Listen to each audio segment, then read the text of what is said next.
Bentrovati a Face to Face. Il nostro faccia a faccia oggi prevede la presenza qui in studio di Pierpaolo Alderisi. Ciao Pierpaolo, Ciao bentrovato. Ettore, grazie dell'invito. Cercheremo di scoprire gli altri lati, non soltanto sportivi, di Pierpaolo Alderisi. Non troppo però. Non troppo, lo promettiamo. Soltanto 7 domande, cercando magari di carpire quelle che sono un po'... E io prometto in linea di dire la verità. Prometti di dire la verità? Bene, ci credo. Allora, la prima domanda è la seguente. Ti emoziona di più allenare i giovani oppure i giocatori di categoria?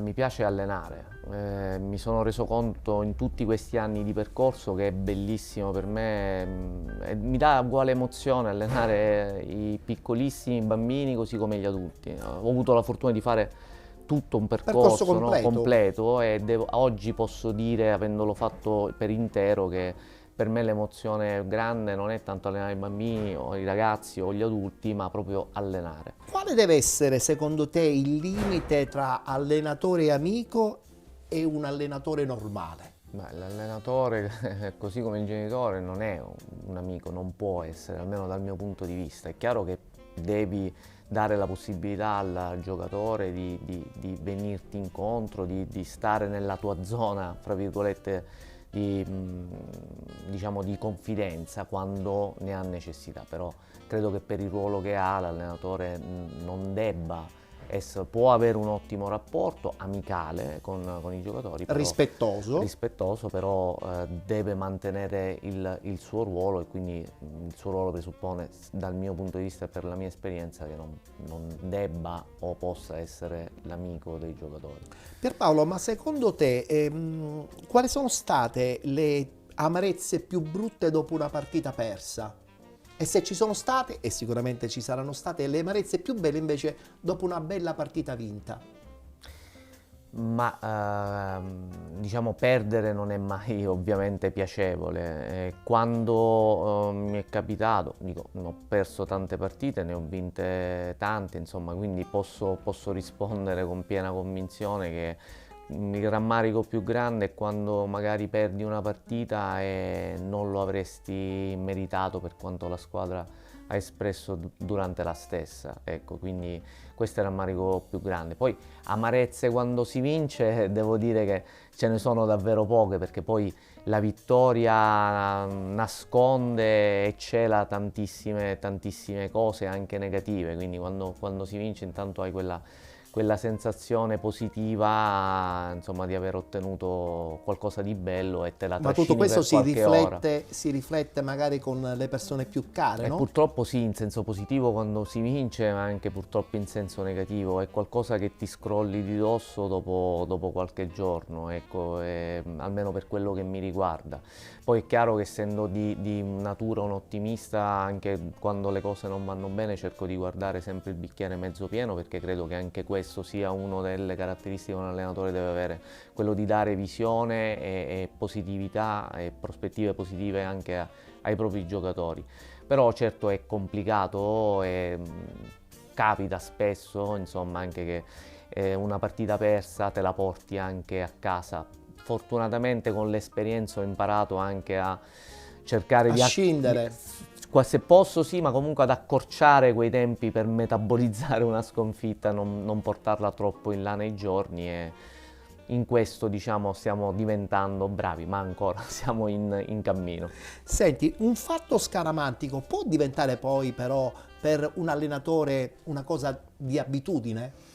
Ecco, E poi, insomma, tu ne hai qualcuno? Ma tendenzialmente, essendo diciamo di sangue anche partenopeo, quindi qualche nota di scaramanzia l'ho portata avanti, no, negli anni. Poi ho cercato di liberarmene, perché mi rendevo conto, insomma, che non erano cose, non ho un particolare gesto di scaramanzia, ma prima di ogni gara bacio il crocifisso che mi regalò mio padre prima di andarsene, ma quella, più che una scaramanzia, è un modo di sentirmi ancora vicino a lui.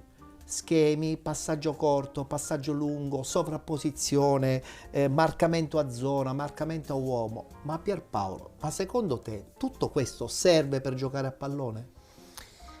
Allora, è chiaro che sono dettami che rendono il gioco più organizzato e più evoluto. Poi, per quella sempre che è la mia esperienza, bisogna anche che si lasci il talento libero di esprimersi. Un buon allenatore, dico sempre, soprattutto a livello di settore giovanile, è quello che fa meno danni possibili e li fa soprattutto con i ragazzi che dimostrano di avere un talento innato, ecco, per questo gioco. Poi è chiaro che uno dei compiti dell'allenatore è quello di organizzare il gioco della propria squadra, ma ovviamente l'organizzazione del gioco della propria squadra non deve diventare, fra virgolette, una prigione per i calciatori. Cioè non ingabbi ma i deve tuoi essere, giocatori. no, deve essere qualcosa che i calciatori percepiscono come un potenziamento delle proprie abilità e che li aiuta a esprimere ancora meglio le proprie abilità.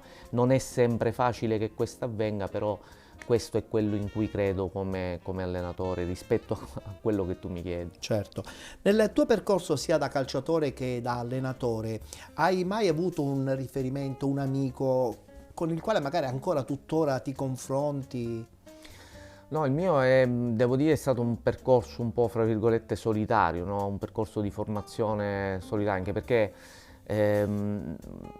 non mi piace, ecco, diciamo, mischiare l'attività lavorativa con quello che è la mia vita privata, e quindi anche i miei amici, che peraltro sono i miei migliori amici, anche ragazzi con cui sono cresciuto anche giocando peraltro a calcio, però preferisco con loro parlare di Riesci a tutt'altro, scindere? perché sì, voglio scindere, perché insomma poi diventa, mi rendo conto che la passione è talmente tanta che poi diventa quasi una malattia, e con le amicizie, con la famiglia, con i figli, insomma è bene tenere un po' fuori queste cose e, Ci e riesci? godersi il Ma ci momento. riesci? La consapevolezza è che ci provo, a volte ci riesco, a volte no, però almeno so che ci devo provare e già questo mi mette a posto con la mia coscienza. Senti, quante persone hanno permesso, insomma, di realizzare i tuoi sogni?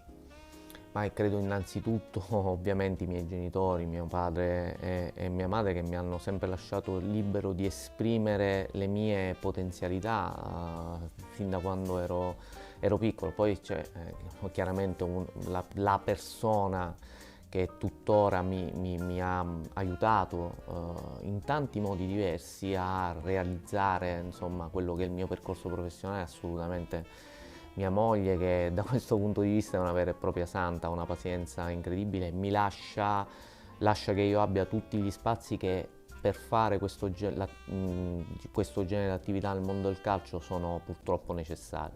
Abbiamo dunque concluso questo spazio dedicato al faccia a faccia con Pierpaolo Alderisi. Grazie Pierpaolo, abbiamo cercato anche di capire quali sono anche le tue caratteristiche al di là di un campo di calcio. Sì, ho un ultimo sogno da realizzare, quello di fare un faccia a faccia a parti invertite, però avrei tante curiosità da chiedersi, Sì. prima o poi spero che possa La cosa capitare. mi piace, chissà, magari può darsi la prenderemo in considerazione, ma io ho tanti segreti e forse ci vorrebbe più di una trasmissione. E vabbè, faremo una serie televisiva.